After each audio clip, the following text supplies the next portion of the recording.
my friends, it is the captain here from Andertons TV with the wonderful Mr. Ken Haas here from Reverend Guitars to just chill, tell us about a little bit of history of Reverend and why they're cool and stuff, just stuff. So what brings you to the UK? Oh, a jumbo jet. Well, I heard the party over here was really good. Now we, Mr. Reeves Cabrels, who you spoke with earlier, yes, invited the lovely Miss Penny and I to come to London and see the wrap-up of the Cure World Tour here in 2016. And we got to attend 2 shows at Wembley Arena here in London, and they were awesome. Nice. Fantastic.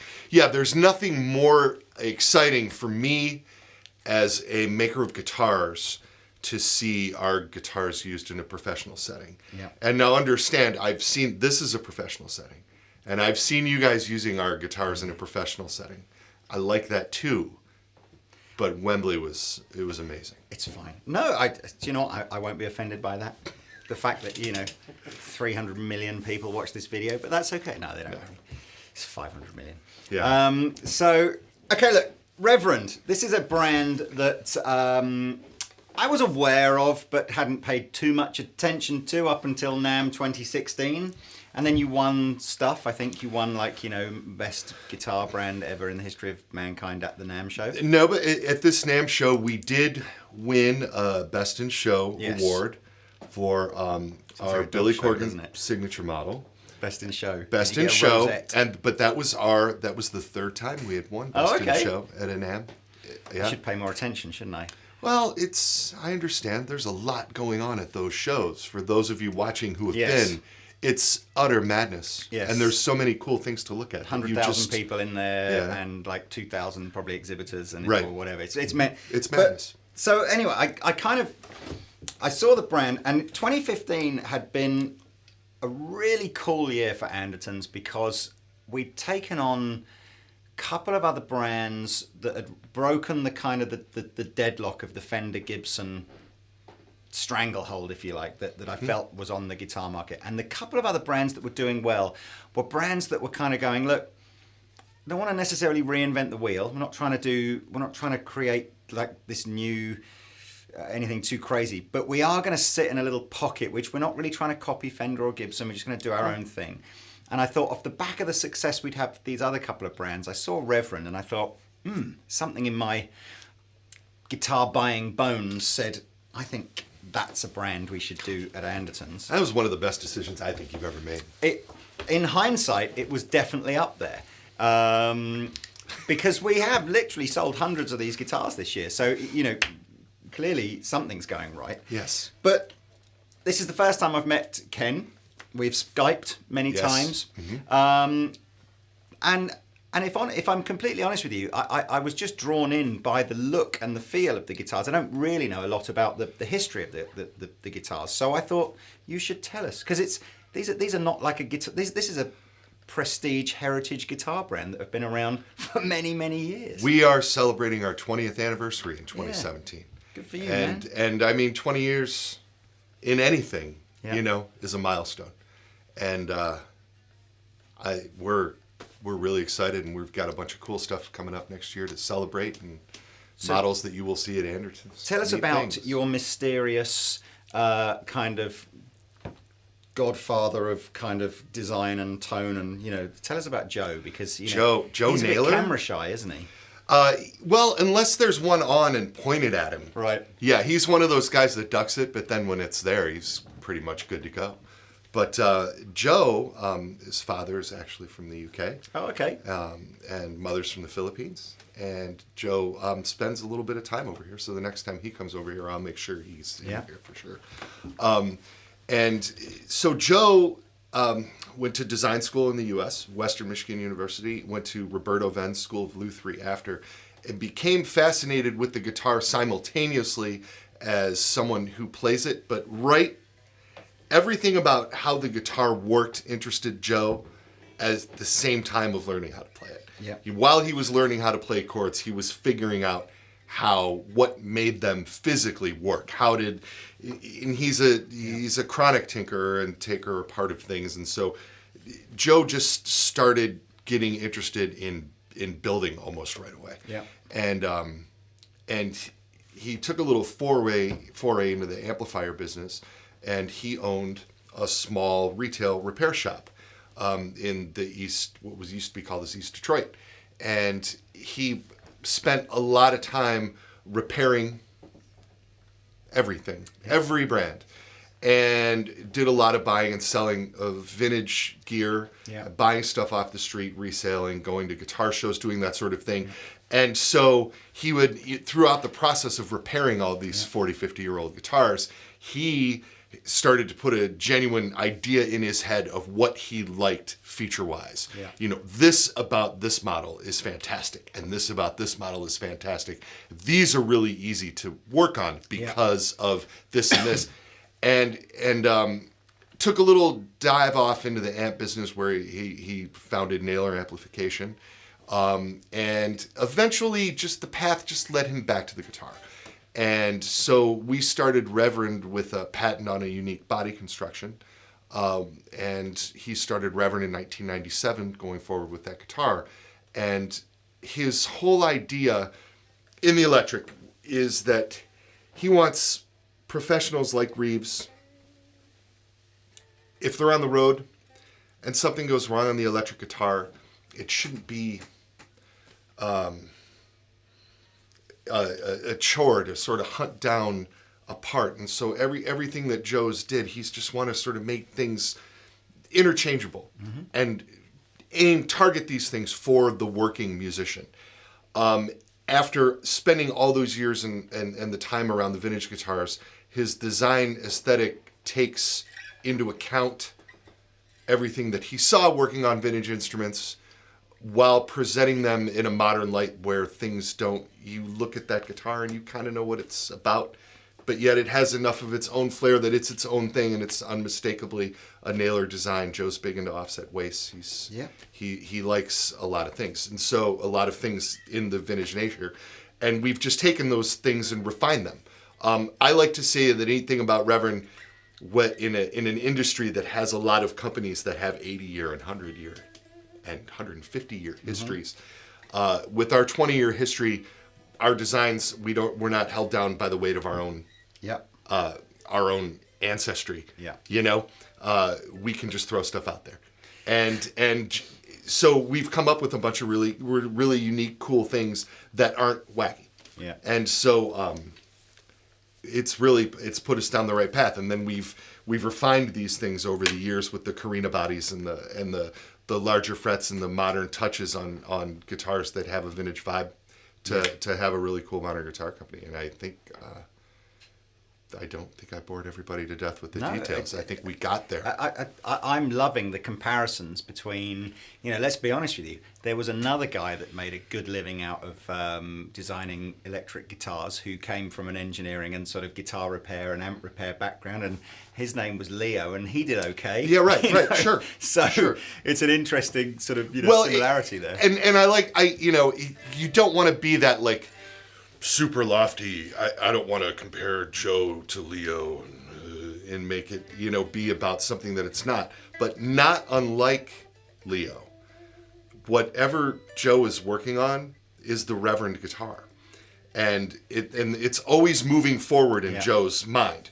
You know what I mean? We never the next thing that Joe does is going to be the best thing that Joe ever did, and that's what he's always striving for. I think Leo would have probably said the same thing. I'm sure he. That was the way his mind operated. And when Leo dropped the Jaguar, I was about to say, or the Jazzmaster with Deluxe, they were supposed to be taking it to another level, and then the Music Man thing, the G&L thing, it was all about. I mean, I sometimes think that you touched upon this. What is the simultaneously kind of like the best and worst thing about brands like Gibson, I mean, the best thing, of course, is that they're so steeped in wonderful history and all those black and white photos of all your super guitar heroes and everything, and you want to be a part of that. And then, of course, the worst thing as well is the minute they change anything, it's like, the lynch mob is round there going, absolutely. Don't change anything. But I guess, as you say, it's a fine line to walk. But Reverend, I guess, are unencumbered by that kind of sense of like, don't change anything. You can just do what you want to do. No, and Joe comes up with innovative ideas and things that are very slight changes that make a world of difference to a modern guitar player. When you sit down with these instruments and what we're doing with modern amplification and things these days. One of where you're holding the guitar with Railhammer pickups on it. Joe started the Railhammer pickup company 4 or 5 years ago now, and it's funny, Miss Penny is sitting behind the camera, and every time I say something I look to her and look for the nod, like, yes, you're right, it was then. Should have flashcards on Miss Penny. This is what YouTube annotations are for. So every time, basically, I make all my videos are just covered in "Oops, Lee got that wrong." It's actually this. And this is the beauty with YouTube, basically, that as opposed to live TV. Right. You just say anything you like. We'll correct it all afterwards. It's fine. So, but yeah, no. Oh, anyway, Railhammer pickups. Yeah. So the idea behind the Railhammer started with and I'm just gonna drop all the names and do the whole 9 yards. Okay. Do it. The blade pickups sound. Joe likes to play some down-tuned metal. Okay, it's his thing, and he likes the sound of blade pickups because the blades actually take a small slice of the magnetic field that's created by the string. Let's just explain that to the guys, and actually, to be honest with you, if you can get a good close-up on this, so. What Ken is talking about here is where you don't have the 6 individual magnetic pole pieces, or the 6 individual pole pieces. Sorry, you have a constant single blade that goes across. So you don't, or you shouldn't, get a change in the kind of response from the pickup as you bend the string away from the pole piece, and it's just a different kind of sound, isn't it? Kind of. The thing that alters the sound in my mind the most is just the fact that the blade is so narrow that you're actually taking a very small slice of the magnetic field that's being created by the vibration of the string. So it compresses the sound, and it keeps it very tight. And the best example that I have of that is when you're like your Dimebag Darrell sort of heavy riff. He was big into the blade pickups. And when you listen to the rhythm tone, his rhythm sound is so frightening and so tight and so good. And the blades are one of the things that we're able to sort of create that. Okay? I wonder if we can kind of... Difficult to do on different strings, but I'm trying... And I actually haven't even really got any gain, It's just amp gain. But what you're saying then is, but where you perhaps wouldn't want that tightness, you'd want the sort of the more open thing on the top strings. Right.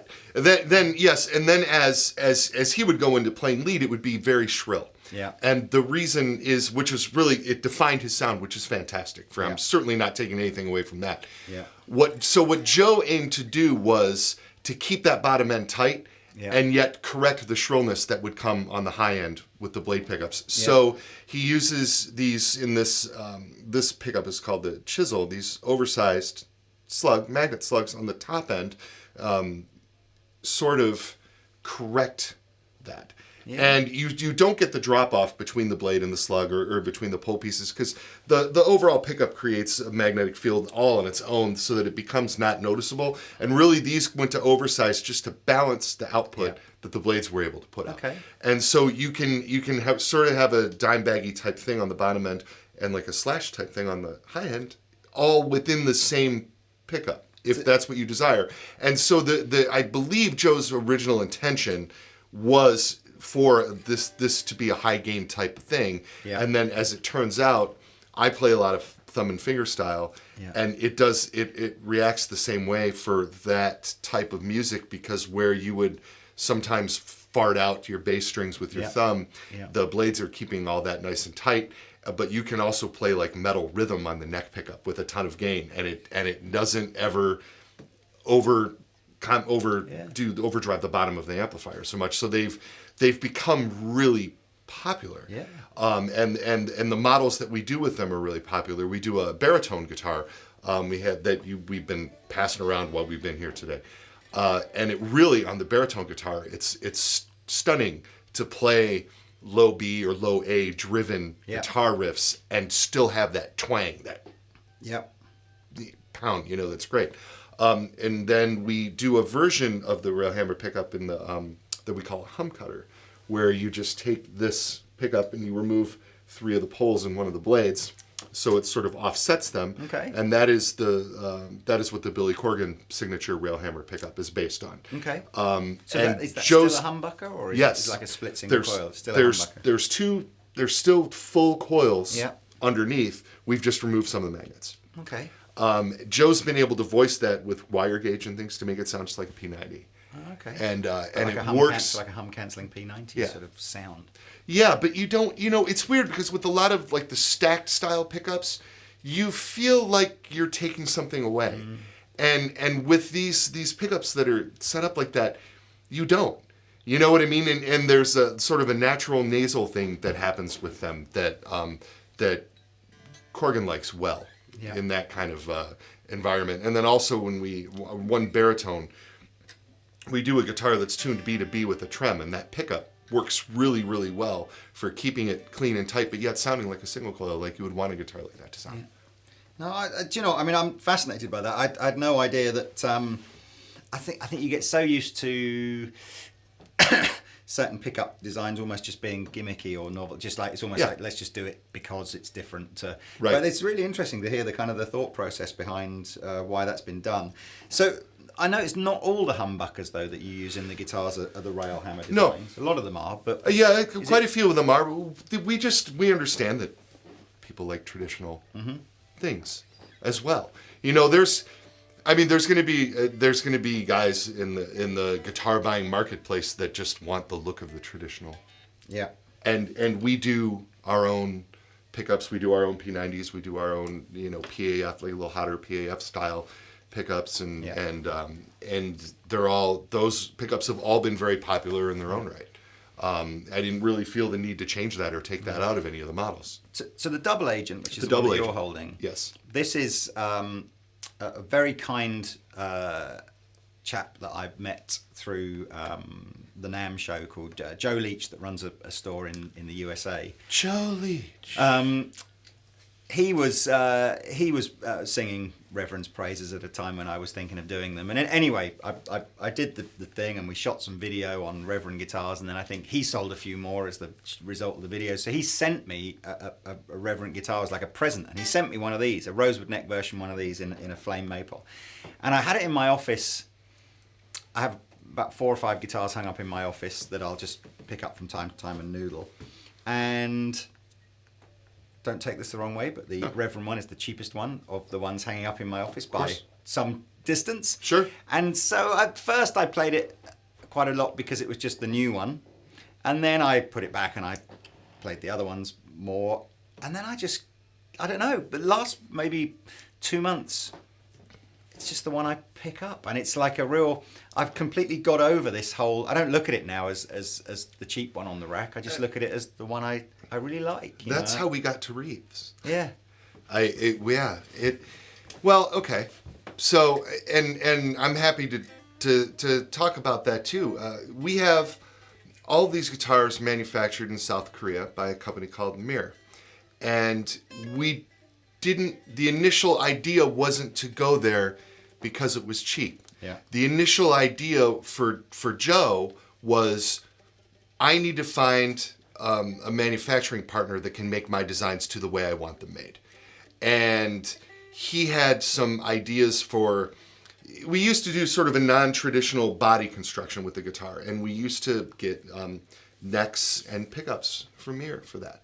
And we knew that we had the neck down. The shape of the neck is sort of a medium C, we like to call it, and people really like our necks, and we had quite a fan base built up for them already. And when Joe started having some ideas for some different body styles, this double agent being one, and then eventually leading into the Sensei or whatever we wanted to do, Joe got a few guitars from a few different places, and we settled on this. This company has 3-generation history building stringed instruments. And when we got the guitars in, we were blown away. And with that came the realization that we could sell these guitars at prices that guys who actually play could afford. You know, and I've gotten into this thing with my guitar collection where I've gotten guitars that maybe I can't afford and I don't want to take them out to the bar. Right? And then that gets kind of, and I still love them. You know what I mean? But that kind of defeats the purpose of having a guitar. And so I view what we do as a true working man's instrument. And somebody who likes them can get a couple different pickup configurations, or maybe they get this or that, and they have, 3 or 4 of these guitars, and they're awesome looking, playing guitars. Yep. We have pros using them on stages all over the world, guys from, like Reeves coming off The Cure. It's amazing. Sure. And okay, so when you see Reeves on stage with his Space Hawk, this isn't like some special Space Hawk that we built for. They're all special, and we built them for Reeves because we love him. But when you go to Andertons to purchase this guitar, you're buying the same guitar that Reeves gigs with in arenas with The Cure. There's not some sort of quality, and we've been able to. I think we've successfully pulled that off. I think Korea, that South Korean manufacturing has really, because American and Japanese manufacturing now means for a nice guitar, I don't know what it's going to work out to in dollars, but in pounds, it's £1,000 to £1,500 and upwards for a nicely made guitar. In fact, Japanese stuff seems to have gone crazy. It's like way more than that even. And then of course, when you're down into the sort of the sort of Chinese end of stuff like that the guitar, there's never quite the attention to detail and the consistency and quality and tone woods and stuff like that available from those places. But South Korea is just kind of, there's a couple of factories there which are just still making great value. But when I talk about the professional thing, we did an interview recently with one of Periphery's guitar players, Mark Holcomb. Yeah. And he has a South Korean made signature version of his American one. And he said that he uses them on the shows, and he tours around and he does clinics and he picks them up. And he said, and they're all just out the box, really good quality professional working guitars for, a very affordable, not cheap price, but an affordable, like a sensible price. And I would absolutely put, the Reverend guitars in that kind of bracket. We were talking, Joe and I were talking over a coffee earlier on about this idea of going, if you did an American-made version of it to kind of tick that ego box that some people just feel if it's not American-made, then it's, you'd have to go 4 or 5 times the price of this to actually be able to say, and we made it better. You couldn't do anything for like a bit more, could you? You'd just have to go off the charts more expensive, which I think, again, it's just testament to the fact that they're mass producing guitars out there to such a high standard for a sensible price. The people's idea of what mass production is different too. I mean, Reverend at this point is doing a fairly small amount of guitars, compared to what somebody would be doing out of China. We're not doing thousands of guitars a month. We're doing hundreds. You know what I mean? Which is a completely different category. Yeah. And then that enables us to every guitar that we make comes through we have a shop in Toledo, Ohio, and we have guitar techs. One tech, Zach, has been with the company now for 19 years, and he's the last person that sees every guitar, and so every nut is filed properly. Yeah. Every neck is adjusted properly. The fret ends are done properly. We get into pickup heights and pole piece heights, and we get into, when we set up, I mean, there's actually stuff that's done. It's a lot more than we open the box and go, oh, that looks pretty good. No, I mean, they all come out and they go through a cycle of people that do every detail, because the other thing is the same guitar that I'm sending to you, if Reeves or Billy or Yeah. Pete or, any of these guys wanted a guitar and they needed something right away, we would just go into the back and take one and send it to them. And the treatment that their guitars get isn't any more special than the treatment that the guitars get that we send to you to sell in your shop here in the UK. Yeah. And I want somebody to come in and pick it up and go, yeah, that. You are right. I mean, there's mass production at the $99 thing where they really are thousands of guitars at a time, and there's this where, when I say mass production, I mean maybe like 24 guitars at a time built, or that kind of. Yes. You're just getting those economies of scale. At least they're not one at a. Obviously, they're built one at a time, but they're not like, of course, one guy doesn't go and start to finish one guitar at a time. There's an element of that. But I genuinely, I don't think that I don't think in that sort of 500 to £1,000 bracket there that you can beat the quality of these guitars, or guitars coming out of that country and that factory. What he said. I mean, there'll be different styles and shapes and things that you'll prefer, or of course. So I know all the subjective stuff is, but just purely and simply, construction quality. They're great, and I like the fact Reverend have a slightly different business model to perhaps some of the bigger manufacturers. Whatever they make in Korea is sent back to America, so all the final QC is done in house, isn't it? And then it comes to the retailer from there. So you're pretty much. It eliminates any concerns you might have about, I better go and try 3 or 4 of these to make sure I get one that's set up nicely. It's like they just all are. Yes. And we pride ourselves in that. Yeah, I can tell. I mean, it has been. Look, we should get into some kind of. Let's do a basic kind of. I know there's like 50 different models in the range, of course. So we're not going to do them all. But basic shapes they're either kind of double agent inspired, aren't they? Yes.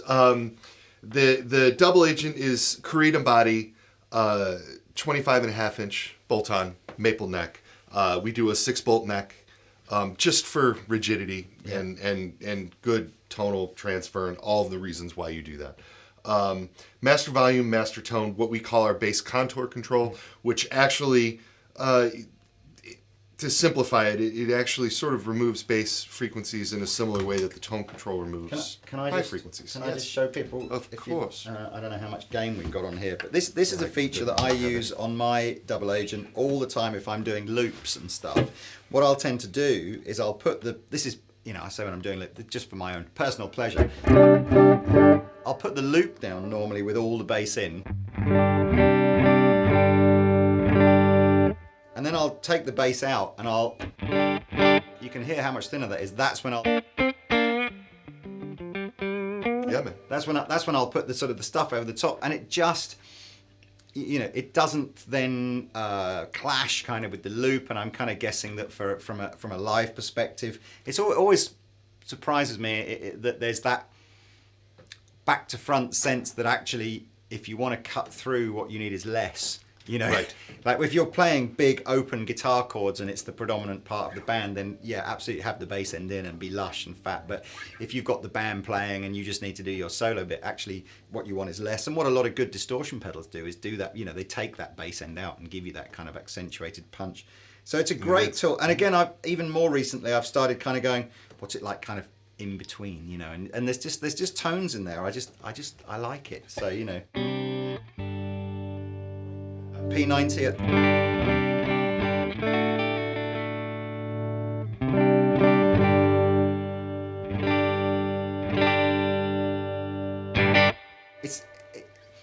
It's funny, isn't it? You've done the roll-off thing. The bass is still there, so it doesn't sound nasally. It's just less. Yes.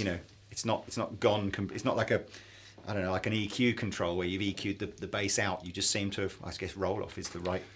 And with a humbucker, you're not turning off a coil. Yeah. So you're still humbucking.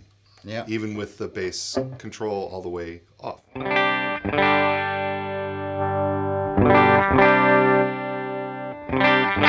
I see why you said that, because it's not quite the same as doing like a coil tap or a single coil tap thing, because it still has that sort of fatness of humbucker. But I see what you're saying. It's almost, and it's still quiet. Yeah.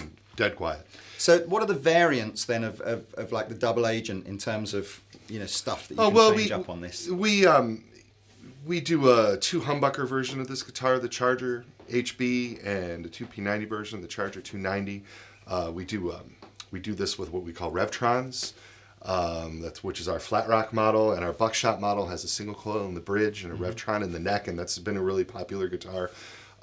We have to go to the double agent W. The W stands for Wilkinson, right? And so the body shape is actually a little more elongated in the upper horn, and we also offer that in many pickup configurations, including 3 P90s, which has been very popular for Reverend all along. Joe likes the idea of a really, really fat Strat. Yeah. And so we've been making 3 P90 guitars for 20 years. Oh, cool. And they're just, I think they sound awesome, and that Jetstream 390's also a popular model.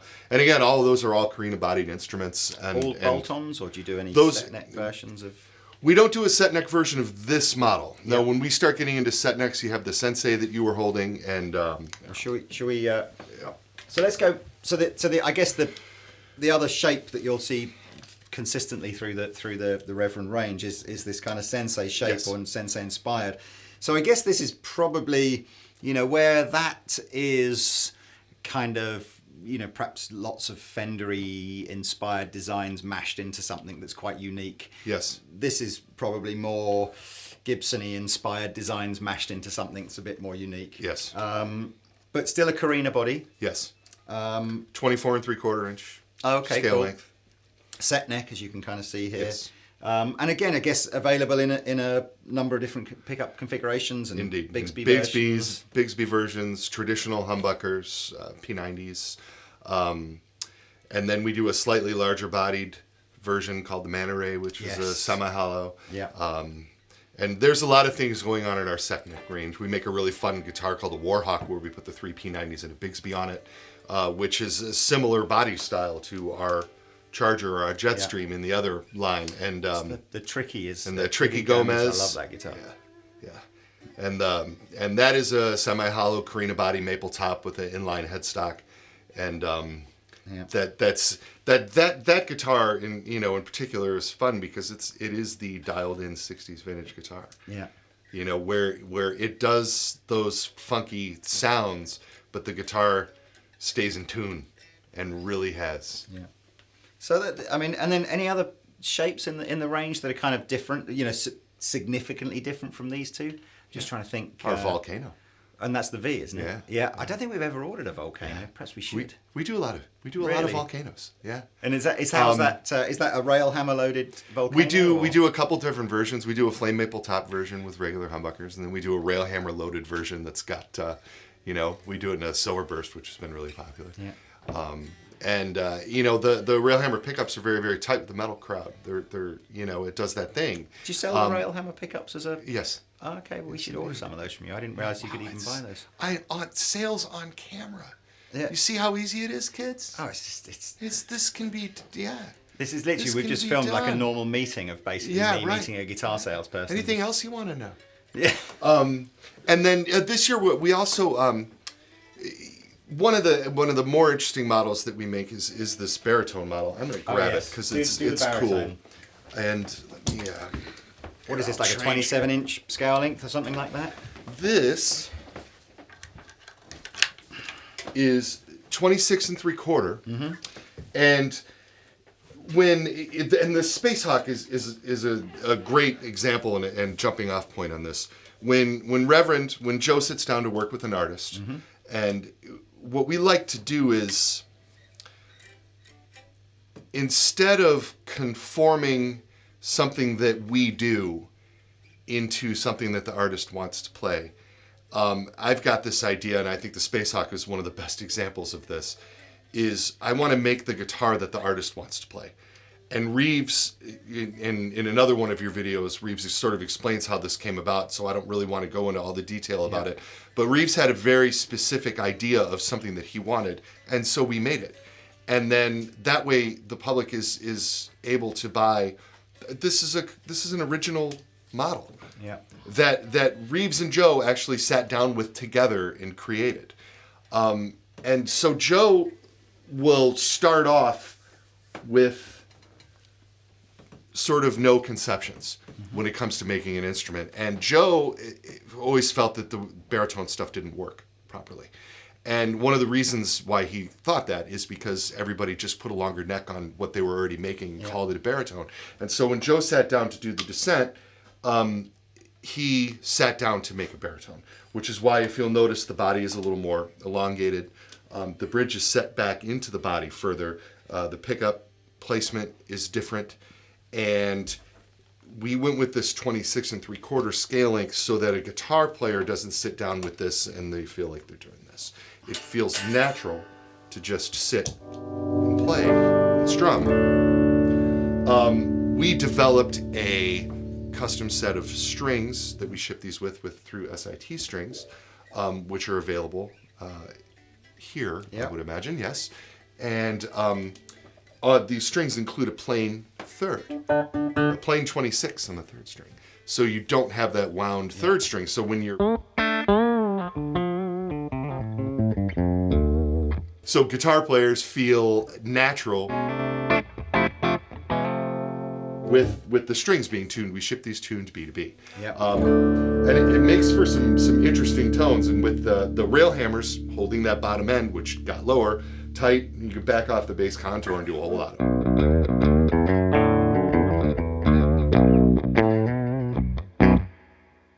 And sounds great, doesn't it? It really sounds, it really sounds cool. And then of course they take gain really well. Let's hear that.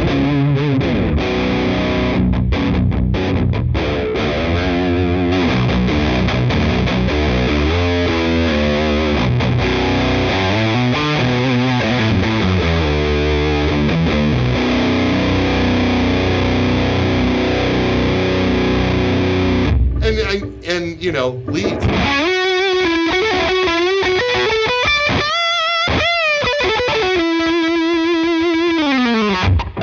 It doesn't feel unnatural to be playing that type of guitar solo.